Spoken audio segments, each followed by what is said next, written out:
उत्तर भारत में जहां इस समय कड़ाके की ठंड और शीतलहर है, वहीं उत्तर प्रदेश में 50 से अधिक ब्राह्मण विधायकों की बैठक ने सूबे में सियासी सरगर्मी को बढ़ा दिया है। इसके कई कयास लगाए जा रहे हैं। कहा यह जा रहा है कि ब्राह्मण वर्ग वर्तमान सरकार से नाराज है। जहां एक तरफ समाजवादी पार्टी ने स्पष्ट कर दिया है कि हम अपनी पार्टी में ब्राह्मणों के सम्मान की गारंटी लेते हैं, वहीं कांग्रेस का क्या कहना है? हमारे साथ बातचीत के लिए प्रदेश अध्यक्ष की कमान संभाल रहे अजय राय जी, हम उनसे बात करेंगे। अजय जी, इस बैठक को आप कैसे देखते हैं?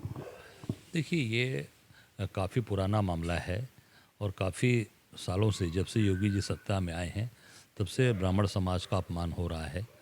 तब से ब्राह्मण समाज के 1700 से ऊपर लोगों की हत्याएं और फर्जी इनकाउंटर हुए हैं।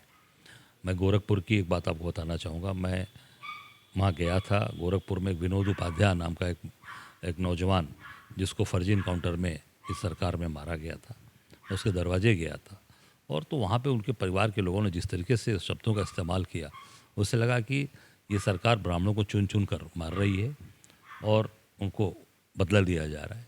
आज उसी के तहत आज ये पूरी ब्राह्मण समाज के लोगों ने मीटिंग की है।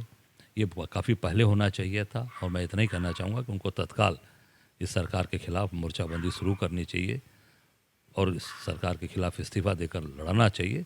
हम सब लोग उनका साथ देंगे और हमारे दरवाजे उनके लिए खुले हैं। हम निश्चित तौर से लड़ने वाले को, भिड़ने वाले को सम्मान देंगे और उनको उचित स्थान देंगे। 2027 के लिए आप तैयारी कर रहे हैं, जगह जगह जा रहे हैं। क्या अगर ये लोग आपकी पार्टी में आते हैं तो आप स्वागत करेंगे? नहीं, निश्चित तौर से। मैंने कहा ना कि भाई, आप लड़ेंगे, आप भिड़ेंगे तो आपका सम्मान जरूर हम करेंगे। पूरा पूरे पूरे समाज के लोग करेंगे, पूरी जनता करेगी, पूरा प्रदेश करेगा, पूरा देश करेगा।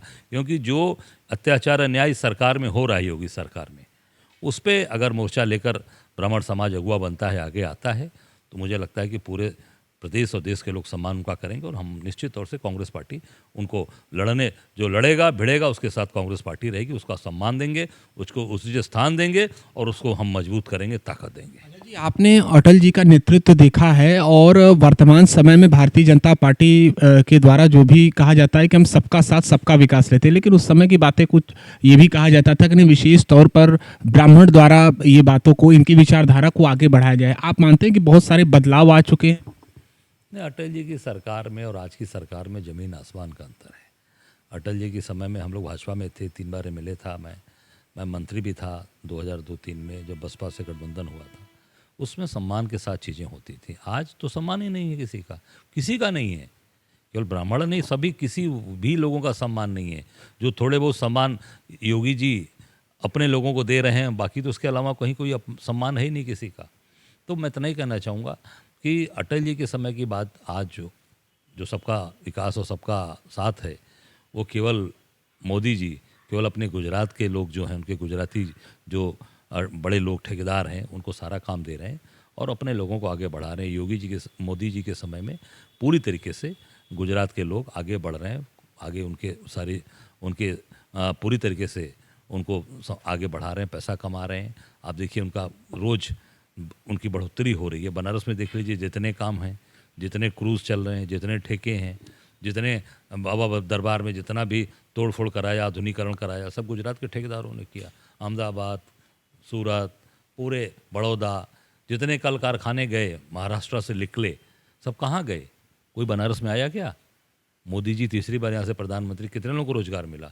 सभी कारखाने गुजरात चले गए, बड़ौदा चले गए, अहमदाबाद चले गए। बड़े बड़े कारखाने, लाख लाख 1.5 लाख करोड़ रुपए के। कहीं बनारस में कुछ नहीं। यहाँ के लोगों को केवल टोटो दिया है मोदी जी ने। टोटो चलाते हैं बनारस में, लोगों को टोटो, और फ़ोटो खिंचवाते हैं लोग आके यहाँ। बनारस को केवल जनता, बनारस के लोगों को आर्थिक समृद्धि नहीं, केवल टोटो चलाने का काम यहाँ पर दिया गया है कि आप टोटो चलवाइए और 5 किलो राशन जो मिल रहा है उससे आनंदित होइए। सारा जो पैसा है, सारा जो आर्थिक संपन्नता है, वो गुजरात जाएगी। यूपी और बनारस के लोगों को कुछ नहीं मिलेगा।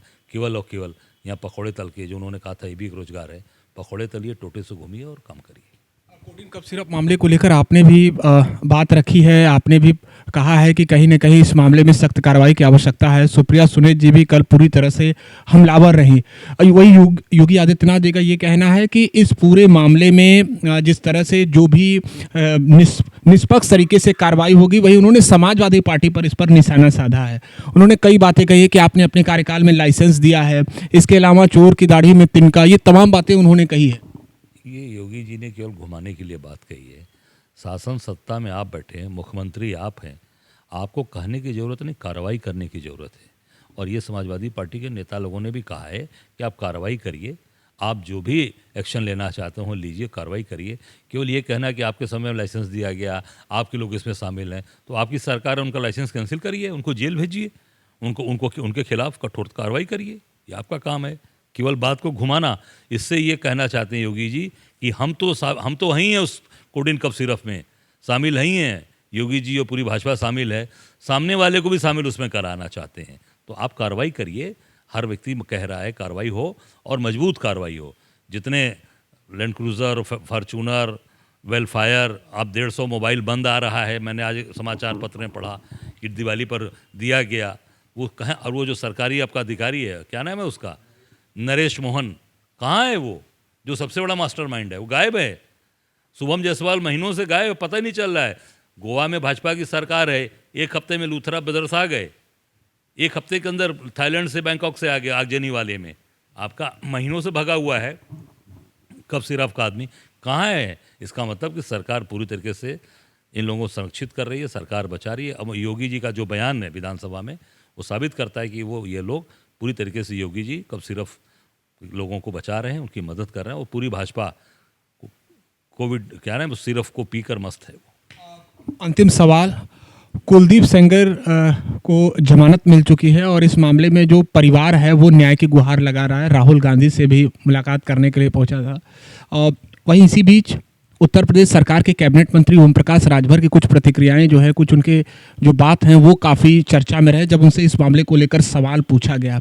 आप क्या मानते हैं, कितना संवेदनशील है प्रदेश सरकार के मंत्री इस मामले को लेकर?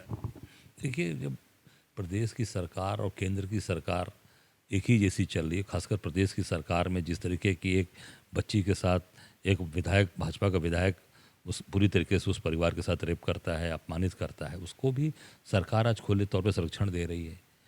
कोविड कफ सिरप वालों को तो संरक्षण दे रही है, बलात्कारियों को भी संरक्षण दे रही है, बलात्कारी भी छूट रहे हैं। आप देखिए जिस तरीके से जमानत हुई, मैं समझता हूँ कि ये बहुत ही, क्योंकि सरकार ने मजबूत पैरवी नहीं की। सरकार की तरफ से जो सरकारी वकील होते हैं उनकी पूरी ढिलाई रही होगी, इस कारण से वो छूट रहा है और आप उसको पूरी मदद कर रहे हैं। वो परिवार सड़क पर बैठ रहा है, धरने दे रहा है, उसकी गिरफ्तारियां हो रही हैं, ज़बरदस्ती खींचकर पुलिस ले जा रही है, दिल्ली पुलिस ले जा रही है। इससे साबित हो रहा है केंद्र की भी सरकार मदद कर रही है।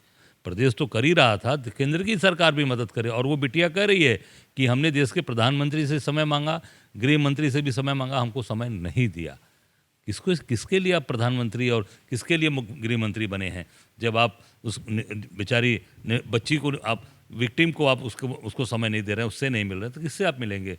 और मैं अपने आदरणीय राहुल गांधी जी को धन्यवाद देना चाहता हूं कि जिन्होंने बुलाकर, अभी बाहर से लौट कर आई और तुरंत बुलाकर अपने घर पर उनसे मुलाकात की और पूरा भरोसा दिला कांग्रेस पार्टी उनके साथ खड़ी है, उनकी मदद करेगी। 2027 उत्तर प्रदेश विधानसभा चुनाव के लिए आप पूरी ताकत के साथ ग्राउंड पर लगे हुए हैं और आपने कहा है कि संगठन सृजन का काम चल रहा है। पंचायत चुनाव में भी आपने कह दिया कि आप अकेले लड़ेंगे। क्या अजय जी, जो पार्टी से कुछ समय के लिए दूर हो गए थे, चले गए थे, उनको भी साथ लाने की कवायद होगी? या 403 में से आप तो कह रहे हैं कि संगठन सृजन, लेकिन कितने पर आप अगर समाजवादी पार्टी के साथ गठबंधन में जाते हैं तो लड़ेंगे?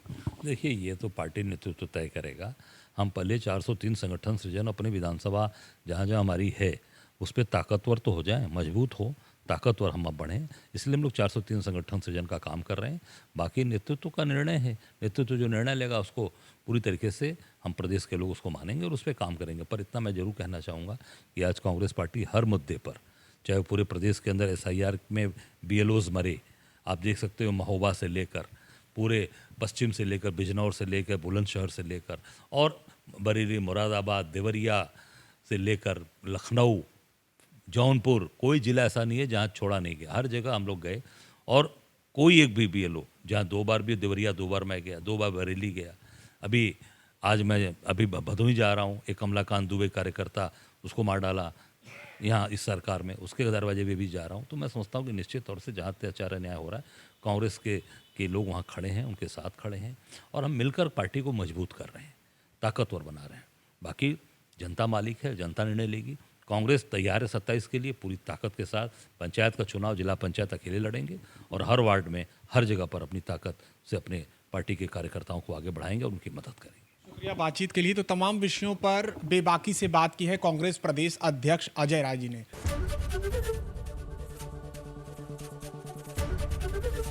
एबीपी गंगा, खबर आपकी, जुबान आपकी।